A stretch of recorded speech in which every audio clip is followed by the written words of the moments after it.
रामकृष्ण हरी मैत्रिणींनो, स्वागत आहे आपले सर्वांचे। आजच्या व्हिडिओत आपण बघणार आहेत टॉप अशा 3 नेट ब्लाउजच्या डिझाईन, म्हणजेच इनर गळा डिझाईन मी तुम्हाला 3 वेगवेगळ्या प्रकारच्या दाखवणार आहे। व्हिडिओ खूप महत्त्वपूर्ण आहे, पूर्ण शेवटपर्यंत बघा म्हणजे तुम्हाला व्यवस्थित कळेल। कापड हे 3 लेअरमध्ये कापड मी इथं कटिंग करून घेतलेलं आहे। नेहमीप्रमाणे माझी बॅकची कटिंग झालेली आहे।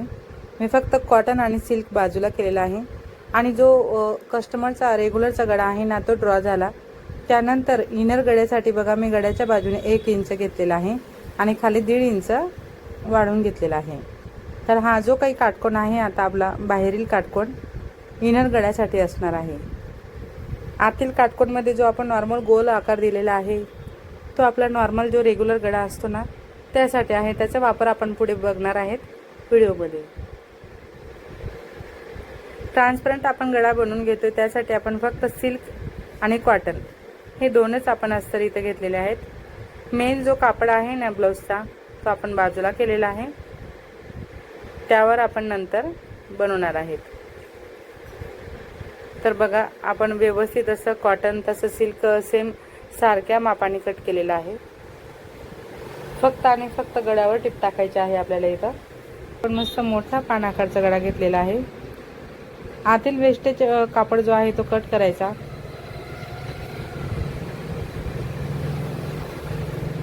त्यानंतर कट लावायचा।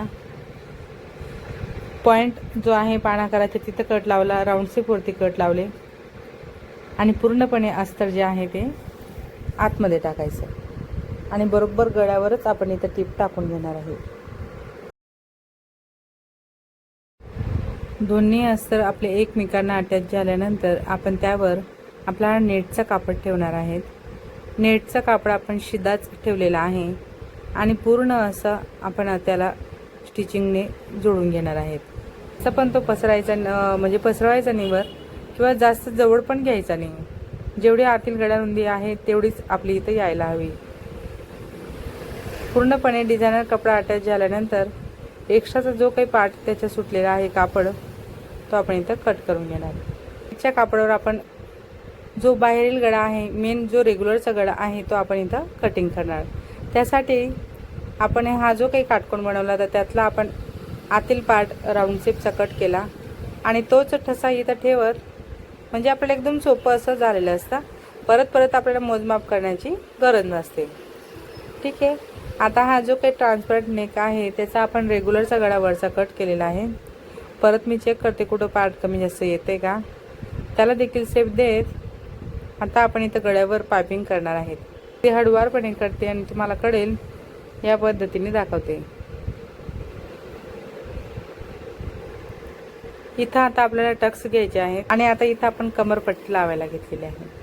इथं नॉर्मल अशी एक प्लेट मी मध्ये पाडलेली आहे सेंटरला। तुम्ही बघा आता पुढे त्या प्लेट्समुळे आपलं काय इथं वापर आपण करून घेणार आहेत। कमरपट्टीवर आपण दाबटीप टाकून घेतलेली आहे। त्यानंतर पूर्णपणे ही पट्टी आतमध्ये फोल्ड करायची असते। वरचा जो पार्ट होता तो ओपन होता तो आपण तो आतमध्ये फोल्ड करत व्यवस्थित अशी पट्टी इथं फोल्ड केलेली आहे।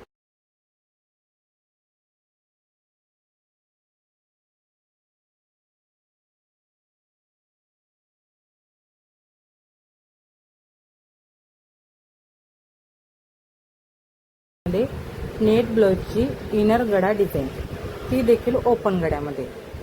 तर ओपन गळ्यासाठी बघा जसं की मी बॅक पार्ट इथं कटिंग करून घेतलेला आहे। कस्टमरच्या मापानुसार माझं इथं बॅक कटिंग झालेलं आहे।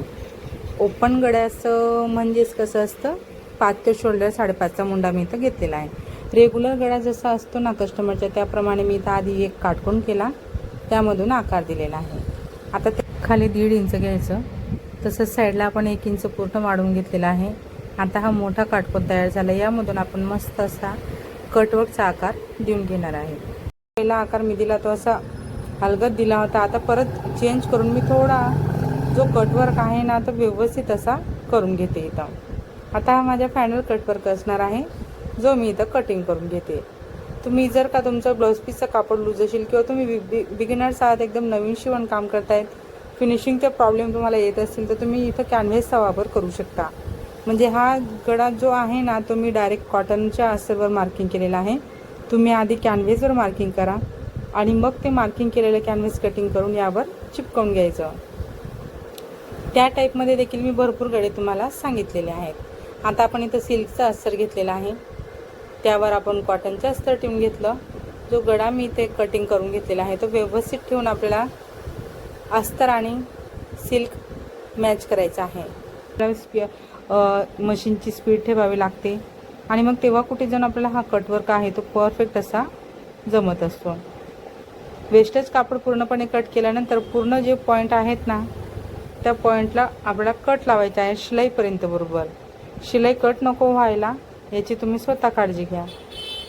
आता पूर्णपणे अस्तर जे आहे ना कॉटनचे ते आपल्याला आतमध्ये टाकायचं आहे. जशी करणार ना तसं तसं तुम्हाला ते चांगलं असं जमणार आहे. तर फायनली आपलं कटवर्क तयार आहे सिल्कवर. त्यावर आता मी हे नेटचा जो कापड आहे ना मेन ब्लाउज पीसचा तो बरोबर सेंटरला तो पॅच येईल अशा पद्धतीने मी मॅच करत ठेवलेला आहे. इथं देखील मी पिना लावलेला नाही, पण तुम्ही पिना लावा. पिना लावून व्यवस्थित गळा जो आहे तो किती पसरतोय आपला म्हणजे जेवढा आहे तेवढाच त्याला राहू द्यायचं. जास्त पसरट करायचा नाही, जास्त जवळ घ्यायचे नाही दोन्ही टोक. बरोबर आतमध्ये किती गॅप शिल्लक राहतोय असं आपल्याला लक्षात घ्यायचं असतं. जसं की मी इथं पूर्णपणे स्टिचिंग करून घेतलेली आहे. त्यावर दिसत नाही म्हणून आपल्याला कॉटनचा जो आपण ठसा कट केलेला आहे ना तर आता बाहेरचा जो वेस्टेज होता आपला कटवर्कचा ठसा इनर गळ्यासाठी तो कट करणार आणि आतील जो मेन गळा आहे कस्टमरचा रेग्युलरचा तो इथं आपल्याला राऊंड शेप मिळालेला आहे. मग तोच ठसा ठेवायचा आणि आहे तसा कटिंग करून घ्यायचा. म्हणजे मार्क करण्याची आपल्याला इथं गरज नसते. तर खूप सोपी पद्धत मी तुम्हाला नेहमी माझ्या प्रत्येक व्हिडिओमध्ये सांगत असते. ज्या नवीन मैत्रिणी आहेत नवीन शिकणाऱ्या त्यांना खूपच मदत होते आणि बऱ्यापैकी तुम्ही देखील तुमच्या कामांमध्ये सुधारणा करू शकता. नेटच्या कापडच्या मदतीने खूप सुंदर अशी गोल पायपिंग आपल्याला बनवता येते. एक्स्ट्राचा जो असतो तो कट करायचा, पूर्णपणे जॉईंट आतमध्ये टाकायचा आणि त्यावरून हा जो कापड असतो ना त्याला कव्हर करायचा असतो. म्हणजे आतल्या बाजूने पण आपली पायपिंग फिनिशिंगमध्ये येईल अशी काळजी तुम्हाला स्वतः घ्यायची आहे. लावू शकतो किंवा नाही पण लावली तरी देखील इनरचे गळे एकदम छान असे दिसतात.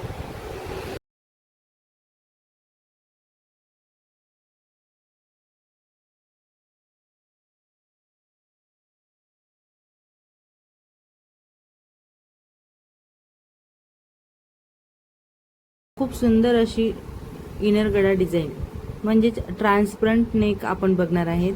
तुम्ही बघू शकता कापड कसं आलेलं आहे. एकदम वर्क आहे, यावर स्टोनचा वर्क आहे डायमंडचा. तर आपलं हे जे ब्लाऊज आहे ते आपण ट्रिपल अस्तरमध्ये शिवून घेणार आहेत. याला सिल्कचं तसंच कॉटनचं हे दोन प्रकारचे आपण अस्तर इथं लावून घेणार आहेत. तर हे जे काही ब्लाऊज आहे ना ते मी बोट नेकमध्ये बनवणार आहे. म्हणजे बोट नेकमध्ये आपण इनर गळा बनवून घेतोय की जेणेकरून कस्टमरची जी आहे ते पूर्ण वर्कवाली डिझाईन येणार आहे. तर बोटनेकसाठी आपण गळ्याची रुंदी आहे इथं 4 इंच घेतलेली. ब्लाऊज 34 मापाचा आहे जे मी इथं कटिंग करून घेतलेलं आहे. तर आपण बरोबर 4 इंच रुंदीचा काटकोन तयार केलेला आहे. उंचीला कस्टमरचा जेवढा रेग्युलरचा गळा असतो ना तेवढा आपल्याला इथं घ्यायचा असतो, कारण आपण हे बोटनेकमध्ये बनवून घेतोय हे लक्षात घ्यायचं आहे. म्हणून याची गळा रुंदी जास्तीची आहे. तर एकदम छान असं आपण इथं कटवर्कमध्ये आकार मी देऊन घेते. तुम्हाला देखील असं हळूहळू प्रॅक्टिस करत आकार देऊन घ्यायचा आहे. हा एक्स्ट्रा बाहेरचा राऊंड आपला मार्जिनचा असणार आहे आणि आतील आपण फक्त 3 शेप दिलेले आहेत. कटवर्कमध्ये एकदम छान असे तुम्ही हवा तर अजून तुम्हाला जर वेगळा आकार जमत असेल किंवा कस्टमरने तुम्हाला जसं सांगितलं असेल तसं देखील तुम्ही इथं करून घेऊ शकता. डिझाईन सारखी यायला हवी, कमी जास्तपणा नको व्हायला यासाठी पिना लावून घ्यायच्या आणि मग नंतर कटिंग करायची. ओके, आता कटिंग झाल्यानंतर आपल्याला काय करायचं आहे, हा जो काही कॅनव्हसचा ठसा निघालेला आहे ना तो आपल्याला कॉटनच्या अस्तरवर चिपकवून घ्यायचा आहे. म्हणजेच इस्त्रीच्या मदतीने आपण याला चिपकवून घेऊ शकतो. तर बघा जो काही ठसा होता तो आपला चिपकून झालेला आहे. नेमकं कसं आहे, ब्लाऊज देखील आपलं ऑफ व्हाईट कलरचं आहे आणि मशीन देखील व्हाईटच कलरची आहे, पण तरी दिसतंय व्यवस्थित. चिपकून झाल्यानंतर जो काही कॅनव्हसचा ठसा आहे त्याच्या आपण साईडने एकदम कॉर्नरवरून टिप टाकून घेतोय. ही खूप सोपी पद्धत मी तुम्हाला दाखवते ट्रिपल अस्तरच्या ब्लाऊजमध्ये. आता हे सिल्कवालं अस्तर आहे, यावर आपण कॉटनचं अस्तर ठेवून घेणार आणि कॉटनचं अस्तर व्यवस्थित मॅच करत आपल्याला काय करायचं आहे, इथं फक्त आणि फक्त गळ्यावर टिप टाकायची आहे. आतील वेस्टेज टच आपल्याला कट करायचा आहे. टिप टाकून झाल्यानंतर आपण वेस्टेज जो पार्ट आहे तो व्यवस्थित 5 इंच मार्जिनचं कापड सोडत कटिंग करून घेणार. कटिंग केल्यानंतर जे पॉईंट्स आपले आलेले आहेत ना, इथं कटवर्कच्या आकाराला जे पॉईंट आहेत तिथं कट लावायचे आहेत. शिलाई कट नको व्हायला याची तुम्ही स्वतः काळजी घ्या. जसा आहे तसा फिनिशिंगमध्ये तुम्ही याला करू शकणार. बघू शकता किती छान असं कटवर्क आपलं बाहेर निघतो, एकदम मस्त. पलटवतानाच त्याला एकदम छान असा आकार तयार झालेला आहे, तुम्ही बघू शकता.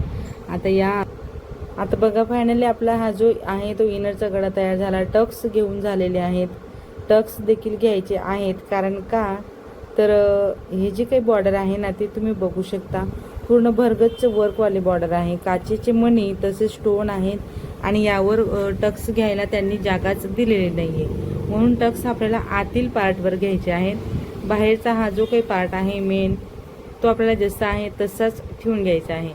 यामुळे काय झालेलं आहे, मी कस्टमरला आयडिया दिली की म्हटलं तुम्ही इनर गळ्याचे ब्लाऊज शिवा बोट नेकमध्ये, की जेणेकरून तुमचे ब्लाऊजवरचे 5 जे हे पॅच आलेले आहेत ते पॅच जसेचे तसे राहतील. तसंच खाली जी बॉर्डर आहे ती देखील आपल्याला जशीची तशी इथं घेता येणार आहे.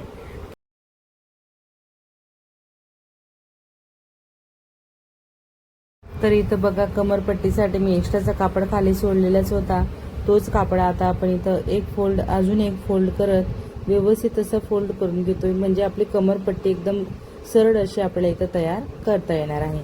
आणि दाब माझा बरोबर हा जो पॉइंटेड पार्ट आहे ना डिझाईनचा, म्हणजे याला कटवर्कमध्ये झिगझॅगमध्ये कटवर्क आहे आलेला पॉइंटेड शेपमध्ये, तर त्या पद्धतीने आपल्याला इथं व्यवस्थित असं स्टिच करून घ्यायचं आहे. तर तुम्ही बघणार की डिझाईन जी होती ती सरळ होती आलेली आणि सरळच आपण तिला इथं घेतलेली आहे. तर कमरपट्टी एकदम स्ट्रेटमध्ये तयार झाली आपली, कारण टक्स वगैरे आपले आपण आधीच इथं घेतलेले होते. आता परत घडी घालायची आणि बोटनेकची मार्किंग करायची. 4 इंच गळ्याची रुंदी असणार आहे. गळा उंचीला 3.5चा आपला बोटनेकचा असतो नेहमीचा, त्याप्रमाणे आपण इथं मार्किंग करून घेतलेलं आहे आणि कटिंग देखील आपण करणार आहेत. तर हा छोटासा असा आपला वर बोटनेक असणार आहे. इथं मी छान अशी पायपिंग करून घेते आणि राहिलेले जे ब्लाऊज आहे ते मी नेहमीप्रमाणे इथं पूर्ण करणार आहे. तर मग मैत्रिणींना आजच्या ह्या व्हिडिओत मी तुम्हाला खूप सुंदर अशी बोटनेकमध्ये इनर गळ्याची डिझाईन दाखवलेली आहे. आजचा व्हिडिओ तुम्ही माझा पूर्ण शेवटपर्यंत बघितला त्याबद्दल तुमचे सर्वांचे खूप खूप धन्यवाद. असेच माझे व्हिडिओ बघत चला व मला सपोर्ट करा. आवडला असेल व्हिडिओ, थोडा जरी फायदेशीर वाटला असेल तर मात्र व्हिडिओला नक्कीच लाईक करा, शेअर करा, कमेंट करा. चॅनलवर नवीन असणार, पहिल्यांदाच बघत असणार तर चॅनलला नक्की सबस्क्राईब करा. सोबत बेल आयकॉन क्लिक करून ऑल क्लिक करा रोजचे असे छान छान व्हिडिओ पाहण्यासाठी. चला तर मग भेटूया आपण पुढच्या एक छान असे व्हिडिओ. धन्यवाद.